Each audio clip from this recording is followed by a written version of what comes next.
Hi friends, welcome to Kavya Nayana cooking channel. ನಾನು ಸುಷ್ಮಾ. ಬನ್ನಿ, ಇವತ್ತೊಂದು ಡಿಫ್ರೆಂಟ್ ಆಗಿರೋ ಪಾಲಕ್ ಕಡಲೆಕಾಳನ್ನ ಕರಿನ ಯಾವ ಥರ ಮಾಡೋದು ಅಂತ ತೋರಿಸ್ಕೊಡ್ತಾ ಇದ್ದೀನಿ. ತುಂಬ ಅಂದರೆ ತುಂಬ ಚೆನ್ನಾಗಿರುತ್ತೆ. ನೀವು ಚಪಾತಿ ಜೊತೆಗೆ, ದೋಸೆ ಜೊತೆಗೆ, ಮುದ್ದೆಗೆ, ಬಿಸಿ ಬಿಸಿ ಅನ್ನಕ್ಕೆ ತುಂಬ ಚೆನ್ನಾಗಿರೋ ಪಾಲಕ್ ಕಡಲೆಕಾಳನ್ನ ಬಳಸ್ಬಿಟ್ಟು ನಾನು ಕರಿನ ಮಾಡಿ ತೋರಿಸ್ತಾ ಇದ್ದೀನಿ. ತುಂಬ ಟೇಸ್ಟಿಯಾಗಿರೋ ಸಿಂಪಲ್ ಆಗಿ ಯಾವ ಥರ ಮಾಡ್ತೀನಿ ಅಂತ ನೋಡೋಣ ಬನ್ನಿ ಫ್ರೆಂಡ್ಸ್. ಒಲೆ ಮೇಲೆ ಕುಕ್ಕರ್ನ ಇಟ್ಕೊಂಡಿದ್ದೀನಿ. ನಾನು ಓವರ್ ನೈಟು ಕಡಲೆಕಾಳನ್ನ ನೆನೆಸಿ ಇಟ್ಕೊಂಡಿದ್ದೆ. ಇವಾಗ ಅದನ್ನು ಒಂದೆರಡು ಬಾರಿ ಮತ್ತೆ ತೊಳೆದು ಒಂದೆರಡು ಗ್ಲಾಸ್ ಅಷ್ಟು ನೀರು ಹಾಕ್ಕೊಂಡು ನಾನು ಇದನ್ನು ಒಂದು 3 ವಿಸಿಲು ಕೂಗಿಸ್ಕೊಂಡು ಬರ್ತೀನಿ. ಹಾಗೆ ರುಚಿಗೆ ಸ್ವಲ್ಪ ಉಪ್ಪನ್ನ ಸೇರಿಸ್ಕೊತಾ ಇದ್ದೀನಿ. ಈಗ ಚೆನ್ನಾಗಿ ಒಂದು 3 ವಿಸಿಲ್ನ ನಾವು ಕೂಗಿಸ್ಕೊಂಡು ಬರಬೇಕು. ನೀವು ಒಂದು ಟೈಮ್ ಇಲ್ಲ ಅಂದರೆ ಒಂದು 5-6 ಗಂಟೆ ಆದರೂ ನೆನೆಸ್ಬೇಕು. ಇವಾಗ ಕುಕ್ಕರ್ ಮುಚ್ಚಿ ನಾನು ಇದನ್ನ 2ರಿಂದ 3 ವಿಸಿಲ್ನ ಕೂಗಿಸ್ಕೊಂಡು ಬರ್ತೀನಿ. ಕುಕ್ಕರು 3 ವಿಸಿಲ್ ಆದ್ಮೇಲೆ ನಾನು ಸೈಡಲ್ಲಿ ಎತ್ತಿಟ್ಕೊಂಡಿದ್ದೀನಿ. ಸ್ವಲ್ಪ ವಿಸಿಲ್ ಹೋಗಬೇಕು, ಅಲ್ಲಿವರೆಗೂ ನಾವು ಒಂದು ಒಲೆ ಮೇಲೆ ಇನ್ನೊಂದು ಪಾತ್ರೆನ ಇಟ್ಕೊಂಡಿದ್ದೀನಿ. ಅದಕ್ಕೆ ಒಂದು ಅರ್ಧಕ್ಕಿಂತ ಕಡಿಮೆ ಪಾಲಕ್ ಸೊಪ್ಪಿದೆ. ಇದನ್ನ ನಾನು ಹಾಕೊಂಡು 1 ಗ್ಲಾಸ್ ಆಗುವಷ್ಟು ನೀರು ಹಾಕಿ ನಾನು ಇದನ್ನ ಚೆನ್ನಾಗಿ ಕುದಿಸ್ಕೊತೀನಿ. ಇಲ್ಲಿ ಪಾಲಕ್ ಸೊಪ್ಪು ಚೆನ್ನಾಗಿ ನಮಗೆ ಬೇಯಿಸ್ಕೋಬೇಕು.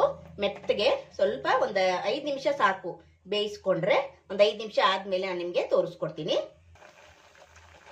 ಚೆನ್ನಾಗಿ ಕುದೀತಾ ಇದೆ. ಒಂದು 5 ನಿಮಿಷ ಲೋ ಫ್ಲೇಮಲ್ಲೇನೆ ಮುಚ್ಚಿ ನಾವು ಬೇಯಿಸ್ಕೊಂಡ್ರೆ ಬೇಗ ಬೆಂದೋಗುತ್ತೆ. ನೋಡಿ, 5 ನಿಮಿಷ ಆಗಿದೆ. ಈಗ ಚೆನ್ನಾಗಿ ಪಾಲಕ್ ಸೊಪ್ಪು ಕೂಡ ಬೆಂದಿದೆ. ಇವಾಗ ಒಲೆನ ಆಫ್ ಮಾಡಿಕೊಂಡು ಬರೀ ಪಾಲಕ್ ಸೊಪ್ಪನ್ನ ಮಾತ್ರ ನಾವು ಮಿಕ್ಸಿ ಜಾರಿಗೆ ಹಾಕೋಬೇಕು. ಈ ನೀರನ್ನ ತೆಗೆದು ಬಿಡ್ತೀನಿ. ಬೇಕಂದ್ರೆ ನಿಮಗೆ ಆಮೇಲೆ ಬೇಕಂದ್ರೆ ಯೂಸ್ ಮಾಡ್ಕೋಬಹುದು. ಒಲೆ ಮೇಲೆ ಒಗ್ಗರಣೆ ಮಾಡ್ಕೋದಕ್ಕೆ ಒಂದು ಪಾತ್ರೆನ ಇಟ್ಕೊಂಡಿದ್ದೀನಿ. ಅದಕ್ಕೆ ಒಂದು 4 ಟೇಬಲ್ ಸ್ಪೂನ್ ಅಷ್ಟು ಎಣ್ಣೆನ ಹಾಕೋತಾ ಇದ್ದೀನಿ. 1 ಟೇಬಲ್ ಸ್ಪೂನ್ ಅಷ್ಟು ತುಪ್ಪನ ಹಾಕೋತಾ ಇದ್ದೀನಿ. ಎಣ್ಣೆ ತುಪ್ಪ ಚೆನ್ನಾಗಿ ಬಿಸಿಯಾಗಿದೆ. ಈಗ ಸಾಸಿವೆನ ಸೇರಿಸ್ಕೋತಾ ಇದ್ದೀನಿ. ಜೀರಿಗೆ 1 ಟೇಬಲ್ ಸ್ಪೂನ್ ಅಷ್ಟು ಹಾಕೋತಾ ಇದ್ದೀನಿ. ಹಾಗೆ ಕರಿಬೇವಿನ ಹೆಸರು ಸ್ವಲ್ಪ, 1 ಗೆಡ್ಡೆ ಬೆಳ್ಳುಳ್ಳಿ, ಹಾಗೆ ಒಂದು ಅರ್ಧ ಇಂಚಷ್ಟು ಶುಂಠಿನ ಜಜ್ಜಿ ಹಾಕೋತಾ ಇದ್ದೀನಿ. ಹಾಗೆ ಒಂದು ದೊಡ್ಡ ಸೈಜ್ ಈರುಳ್ಳಿನ ಸಣ್ಣದಾಗಿ ಕಟ್ ಮಾಡ್ಕೊಂಡಿದ್ದೀನಿ, ಅದನ್ನು ಕೂಡ ಹಾಕೋತಾ ಇದ್ದೀನಿ. ಈಗ ಚೆನ್ನಾಗಿ ಎಲ್ಲವನ್ನು ಫ್ರೈ ಮಾಡ್ಕೊಳ್ಳೋಣ. ಈರುಳ್ಳಿ ಕಲರು ಚೇಂಜ್ ಆಗಬೇಕು, ಅಲ್ಲಿವರೆಗೂ ಸ್ವಲ್ಪ ಫ್ರೈ ಮಾಡ್ಕೊಳ್ಳೋಣ. 1-2 ಸೆಕೆಂಡು ಫ್ರೈ ಮಾಡಿಕೊಂಡ್ರೆ ಸಾಕಾಗುತ್ತೆ. ನೋಡಿ, ಇನ್ನು ನಮ್ಮ ಚಾನೆಲ್ನ ಯಾರೆಲ್ಲ ಸಬ್ಸ್ಕ್ರೈಬ್ ಮಾಡ್ಕೊಂಡಿಲ್ಲ ಪ್ಲೀಸ್ ಹೋಗಿ ಸಬ್ಸ್ಕ್ರೈಬ್ ಮಾಡ್ಕೊಳ್ಳಿ. ಬೆಲ್ ಐಕನ್ನ ಪ್ರೆಸ್ ಮಾಡಿ ಆಲ್ ಅನ್ನೋ ನೋಟಿಫಿಕೇಶನ್ನ ಸೆಲೆಕ್ಟ್ ಮಾಡಿಕೊಂಡ್ರೆ ನಾವು ಹಾಕೋ ವಿಡಿಯೋ ಎಲ್ಲ ಮೊದಲು ನಿಮಗೆ ಬರ್ತದೆ ಫ್ರೆಂಡ್ಸ್. ಆಗ ಎಲ್ರಿಗಿಂತ ಮುಂಚೆ ನೀವೇ ನೋಡ್ಬೋದು. ಈಗ 1-2 ಸೆಕೆಂಡು ಚೆನ್ನಾಗಿ ಫ್ರೈ ಆಗಲಿ. ನೋಡಿ, ಈರುಳ್ಳಿ ಕೂಡ ಚೆನ್ನಾಗಿ ಫ್ರೈ ಆಗಿದೆ.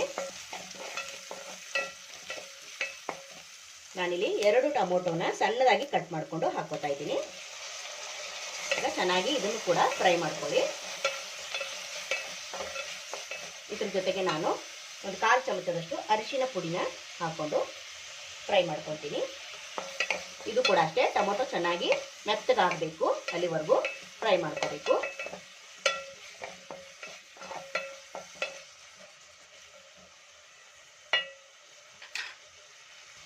ಹೊಸಬ್ರು ಯಾರಾದರೂ ನಮ್ಮ ಚಾನಲ್ ನೋಡ್ತಾ ಇದ್ರೆ ಪ್ಲೀಸ್ ಸಬ್ಸ್ಕ್ರೈಬ್ ಮಾಡ್ಕೊಂಡು ನೋಡಿ.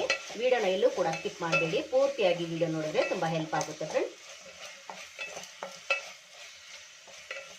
ನೋಡಿ, ಚೆನ್ನಾಗಿ ಫ್ರೈ ಆಗಲಿ. ಪಾಲಕ್ ಸೊಪ್ಪನ್ನ ನೋಡಿ ನಾನು ಬೇಯಿಸ್ಕೊಂಬಂದಿರೋದು ಚೆನ್ನಾಗಿ ಆರಿದೆ. ಈಗ ಇದನ್ನ ನಾನು ಮಿಕ್ಸಿ ಜಾರಿಗೆ ಹಾಕೊಂತೀನಿ. ನಾನು ಸ್ವಲ್ಪ 1 ಟೈಮ್ಗೆ ಆಗುವಷ್ಟು ಮಾಡಿ ತೋರಿಸ್ತಾ ಇದ್ದೀನಿ ಫ್ರೆಂಡ್ಸ್. ನೀವು ಜಾಸ್ತಿ ಕೂಡ ಮಾಡ್ಕೋಬಹುದು. ನೋಡಿ, ಇದ್ರ ಜೊತೆಗೆ ನಾನು ಒಂದು 1/4 ಕಪ್ ಆಗುವಷ್ಟು ಮೊಸರನ್ನ ಸೇರಿಸ್ಕೊಂಡು ಇದನ್ನ ನೈಸಾಗಿ ಪೇಸ್ಟ್ ಮಾಡ್ಕೊಂಡು ಬರ್ತೀನಿ. ನೀರೇನು ಹಾಕ್ಬೇಡಿ, ಮೊಸರು ಹಾಕಿರ್ತೀವಲ್ಲ, ನೈಸಾಗಿ ಪೇಸ್ಟ್ನ ಮಾಡ್ಕೊಂಬರೋಣ. ನೋಡಿ, ಇವಾಗ ನೈಸ್ ಪೇಸ್ಟು ರುಬ್ಕೊಂಡು ಬಂದಿದ್ದೀನಿ.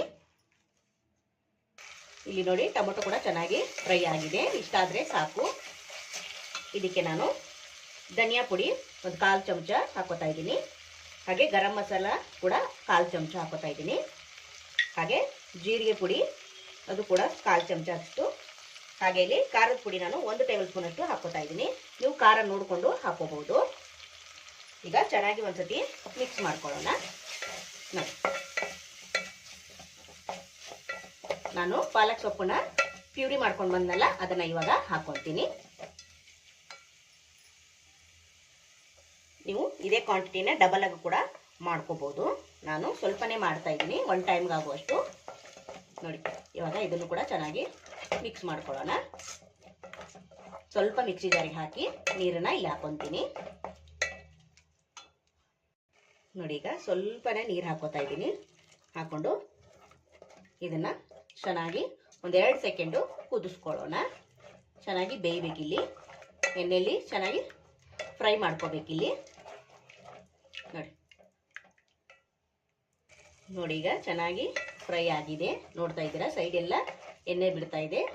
ಇಷ್ಟು ಫ್ರೈ ಆದರೆ ಸಾಕು. ನಾನು ಒಂದು 1/4 ಚಮಚದಷ್ಟು ಹಿಂಗಿನ ಪುಡಿನ ಹಾಕ್ಕೊತೀನಿ.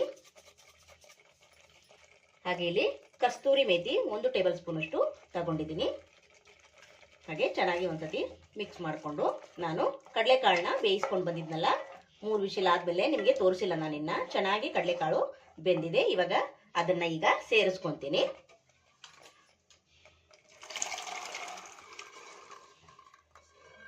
ನೋಡಿ ಈಗ ಚೆನ್ನಾಗಿ ಒಂದ್ಸತಿ ಮಿಕ್ಸ್ ಮಾಡ್ಕೊಳ್ಳೋಣ.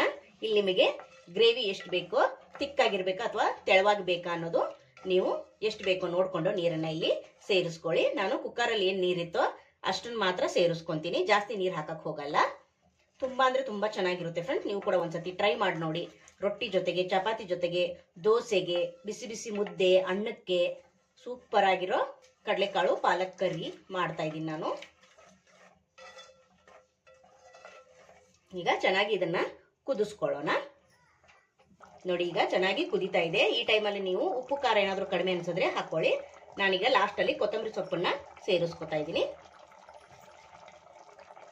ಈಗ ಮತ್ತೆ ಒಂದ್ಸತಿ ಚೆನ್ನಾಗಿ ಮಿಕ್ಸ್ ಮಾಡ್ಕೊಳ್ಳೋಣ. ನೋಡಿ ತುಂಬ ಟೇಸ್ಟಿಯಾಗಿರೋ ಪಾಲಕ್ ಕಡಲೆಕಾಳು ಕರ್ರಿನ ಯಾವ ಥರ ಸಿಂಪಲ್ ಆಗಿ ಮಾಡಿದ್ನಂತ ನೋಡಿದ್ರಲ್ವಾ ಫ್ರೆಂಡ್. ನಿಮಗೂ ಕೂಡ ಇಷ್ಟ ಆಗುತ್ತೆ, ನೀವು ಕೂಡ ಒಂದ್ಸತಿ ಟ್ರೈ ಮಾಡಿ ನೋಡಿ. ನೋಡಿ ಸೂಪರ್. ಬನ್ನಿ ಇವಾಗ ಇದನ್ನ ಸರ್ವ್ ಮಾಡ್ಕೊಳ್ಳೋಣ.